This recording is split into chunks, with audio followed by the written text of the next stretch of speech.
¿Cuál es la perspectiva, especialmente de la Comisión de Derechos Humanos del Distrito Federal, aportando esta visión de derechos, a esta iniciativa que hemos considerado de la mayor importancia de llevar adelante una política pública en salud mental para el Distrito Federal, que incluya una ley también que le dé marco jurídico a esa política? El primer tema tiene que ver con un cambio de paradigma que estamos viviendo desde hace ya algunos años, ¿no? Por lo menos unos 10 años o 15 años en el país, y que es reflejo de un cambio mayor que se ha dado pues, en el último periodo del siglo XX, que, para decirlo de manera muy simplificada, lo que ha implicado es una recolocación de los saberes técnicos, de los saberes científicos, a partir de la necesidad de un sometimiento a los derechos humanos. Hay un grupo importante de personas que es difícil encuadrar, encasillar en un tipo de patología clara. Esa actitud pues encasilladora que trata de buscar los criterios específicos para poder etiquetar a una persona como sujeto de una enfermedad específica, bueno, todo eso es difícil en un grupo muy amplio de personas, en el que yo incluiría, por ejemplo, a todos los que estamos acá, ¿no? Y aquí anoto una distinción que en el lenguaje de los derechos humanos es importante, que es la distinción entre la condición de la persona y la situación. La condición es lo que nos hace individuos, ¿no? Esa condición debe ser intocable. El Estado no tiene ninguna, desde luego, la política pública en materia de salud, que es una política de Estado, no debe estar dirigida de manera predominante a modificar la condición de las personas, ¿no?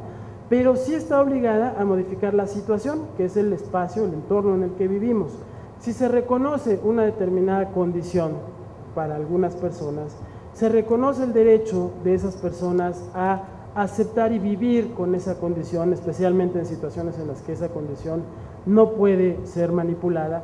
Entonces, el Estado lo que sí tiene que hacer es generar situaciones que ecualicen, ¿no? Que empoderen. O sea, de lo que se trata es de generar condiciones de accesibilidad universal para que aquellas personas que sufren un problema grave de discapacidad emocional tengan menos desventaja, ¿no? De la que en general son colocados. Cuando una persona manifiesta, por ejemplo, un trastorno bipolar, ¿no? Dentro de una organización laboral, inmediatamente es estigmatizada, ¿no? Suele ser tachada de conflictiva, suele ser tachada de asocial, suele ser tachada, en fin, ¿no? La convivencia con la persona, por razones obvias, es complicada, ¿no? Y la reacción, la mayor parte de las veces, la reacción tanto de los compañeros como de las autoridades, de los directivos de las organizaciones, pues es la de aislarla.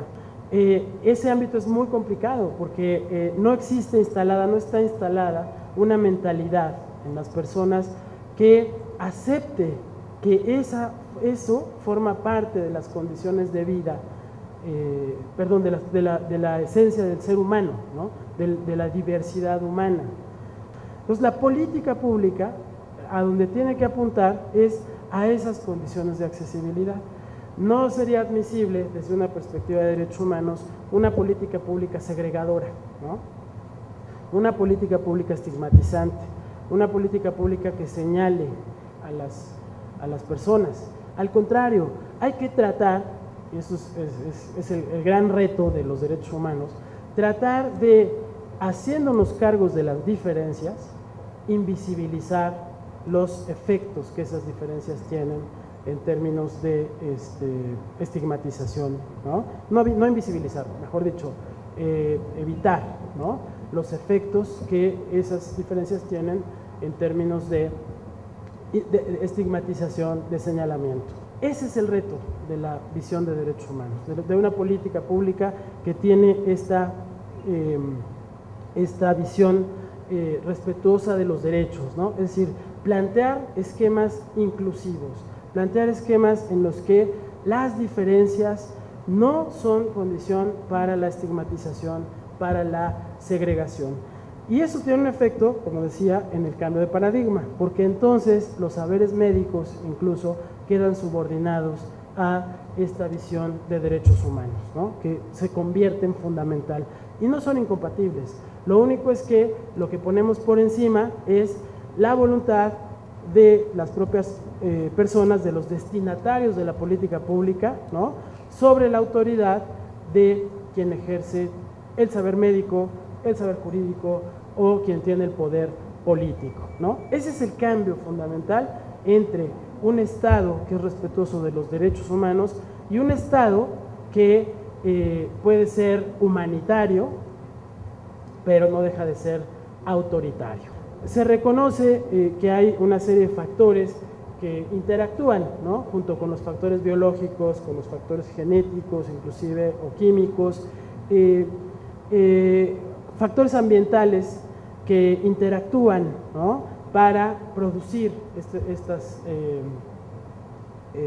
alteraciones, estas enfermedades, estas condiciones. Pero hay otras cosas ambientales sobre las cuales el Estado sí puede actuar.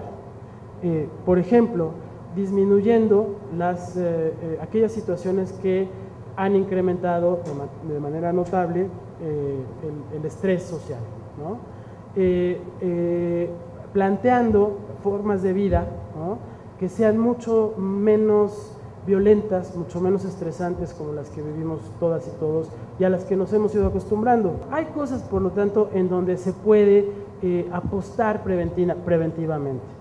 Generar condiciones para que esta ciudad sea una ciudad más vivible, ¿no?, que sea una ciudad que nos proporcione más espacios de bienestar, ¿no?, que nos proporcione más tiempo para la convivencia sin estrés. En fin, esa parte de prevención también tendría que